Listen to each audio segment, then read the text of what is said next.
Welcome to Life by Design for Chiropractors, episode 111.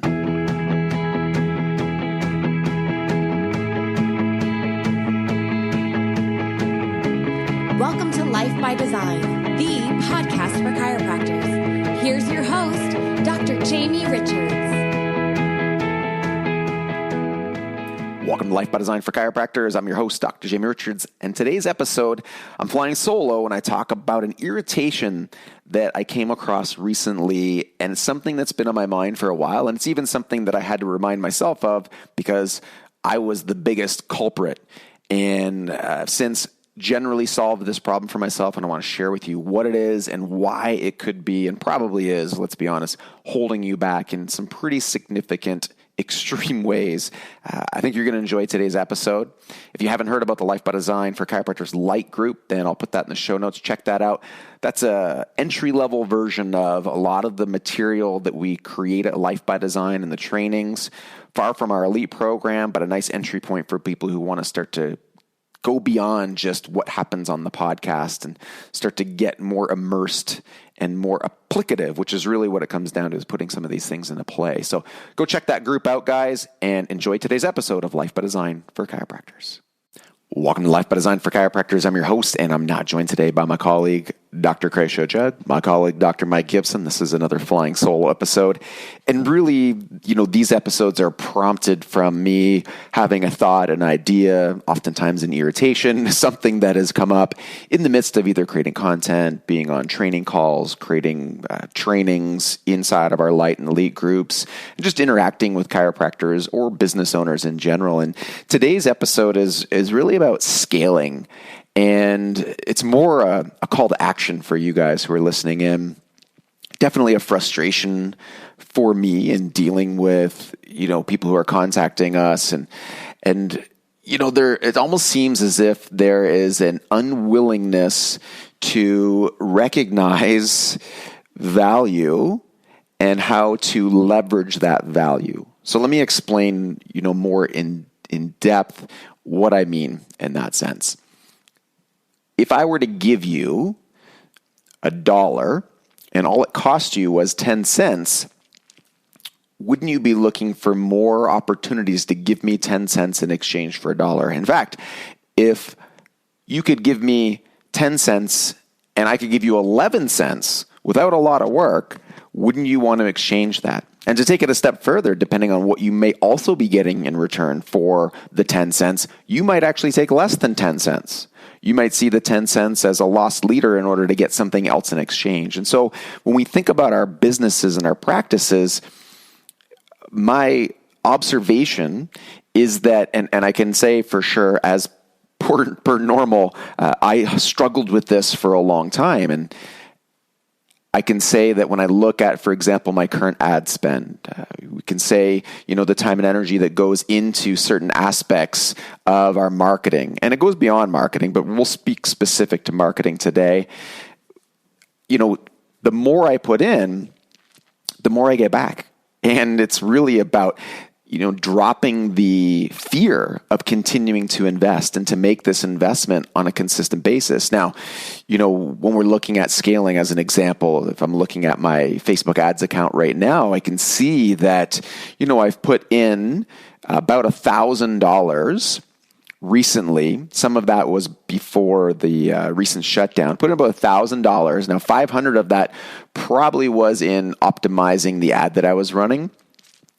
Put $1,000 into an ad, Facebook, Instagram, that was essentially running to drive people to a landing page to schedule a consultation and potentially have a comprehensive biostructural examination. No offer in terms of discount, no reduction in price. So each of these leads, should they come into the practice, when they come in, should they go through the examination, they'll be contributing $150. So if we think about that, so at this point, for that $1,000, I've had 31 conversions or opt-ins. Now, we've scheduled a bunch, had to put them on hold. So I can't say exactly, but it's safe to say that it's going to far exceed what I paid in the ad. And now with the ad optimized, we're getting $20 leads.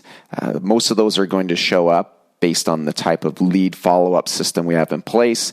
And then many of them are going to be more pre-qualified because they're taking the chance to opt in. There's no discount. There's no coupon.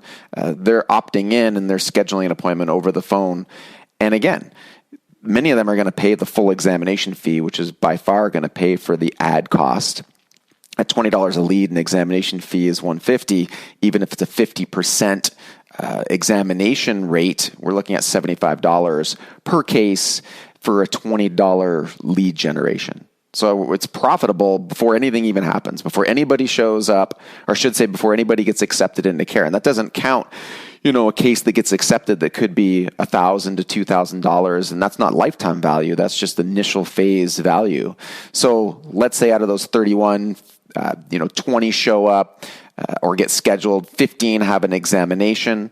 We're looking at an upfront, about $2,250, and then let's say of those 15, our conversion is going to be pretty high. Let's say 12, you're looking at another, let's say $18,000. You're looking at about a $20,000 recoup over 16 weeks, 20 weeks on an ad spend of $1,000, and it looks to be it's going to be even less now that we've honed that in.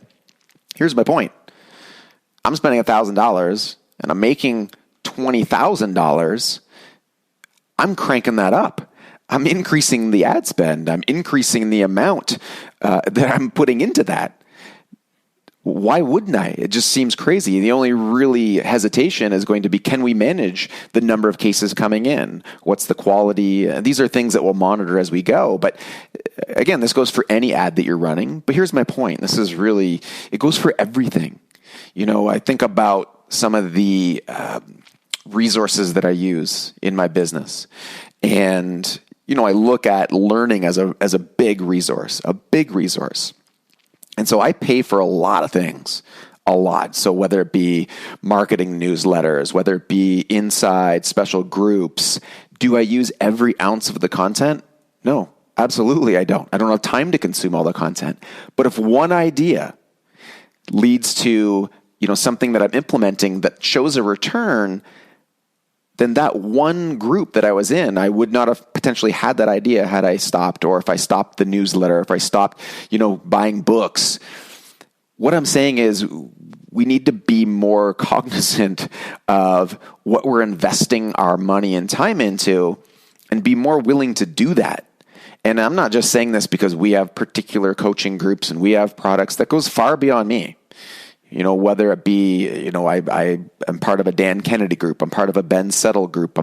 I could go down the list and I pay a monthly fee, or I buy their books, or I buy their programs. Why? So I can improve, so I can get better, so I can leverage it into more and more and more. And that's where scalability comes from. A lot of people I see are looking, what's the cheapest amount of money I can spend to start getting some type of return?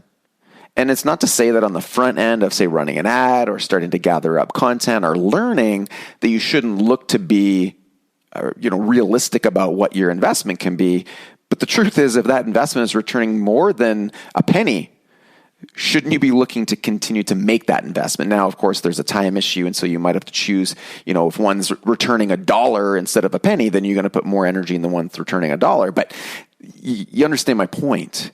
And this is a mindset episode where we really need to start thinking. We talk about growth mindset with our patients. We talk about investing in their care, investing in their health, and following through. Yet chiropractors, and again, guys, I'm not beating down our listeners. I'm not beating down the profession. It's just a reality. And, when somebody says, I'm not sure why we're struggling, or I'm not sure why we're not growing, it's because you're not growing. You're looking at the lag metrics. You're looking at did we get more new patients? Did we, have more visits? Are we generating more revenue? Great. But those are lag metrics. The lead metrics would be, what's my ad spend? How many emails did I send this week? How many videos did I create? These are the things that you have control over, and yet you want all the results. You want the spoils, but you're not willing to put in it. And it's just the time. People put in lots of time, and I hear people talking about, the work they're putting. Wonderful. But sometimes there's a financial investment. When you look at marketing, especially online marketing, paid traffic, there's a reason why Facebook isn't showing your organic posts to people. Not to say you shouldn't post organically. They're a business. You need to pay them. And that's fine. I'm happy to pay Facebook to show my ad to people, to get 31 opt-ins, to get 20 people, to get 15 conversions, to get 12 of those 15, paying for their corrective care and starting chiropractic and starting to jump into a life by design or a lifestyle change, and then to continuing to be a patient or a client for a lifetime. The return on investment is 10, 20, 100 times when you think about the actual numbers. And so whether it be your ad spends, whether it be your investment into your learning, the takeaway for today is to start applying this growth mindset to what you're actually doing in your life and your business, and not just preach to your patients about doing it, but for you to also do it as well. And as challenging as that's going to be for you, for the longest time on my computer, I had a sticky note that said, double your ad spend. So whatever it was at, I had to remind myself, because when we click that button and we go from $2 a day to $5 a day or $20 a day for an ad, all we think about is $20 times 30 days is $600. Oh my goodness. But what if that $600 ad generated 40 leads for you? If I said, look, give me $600 and I'll give you 40 leads, wouldn't you just do it? So you need to be measuring, you need to be monitoring, but you also have to have the balls, essentially, the guts to pull the trigger. And I'm not just talking about ad spends. I'm talking about every area of your life requires that you suck it up and you toughen up and you do what's necessary to grow. It's not going to happen organically, guys. Sorry. It's not going to happen organically. And if you're going to penny pinch your way, then you're probably not going to grow a practice that's ultra profitable, and you're going to be struggling through this consistently, and it's going to be a wall that you hit up against on a regular basis. We're making zero revenue right now in our practice, and I'm spending more than I've ever spent before in marketing. Why? Because the marketing is cheaper than it's ever been, especially from an online perspective. You've got to think about your business from a different perspective. You've got to think about it in a growth mindset. When you do that, the decisions you make and the actions you take are going to be far different. So hopefully everybody got something out of today's episode. I know I did, just even repeating it for myself. It's kind of like the little sticky note that sits in front of me to remind me to spend more on my marketing and to continue to spend more and invest in myself and to continue to do that over and over again. It's not easy, but you're going to remind yourself to do it. You're going to do it, and then you're going to let me know how it goes. So, as always, thank you for listening to Life by Design for Chiropractors, the voice of reason in chiropractic.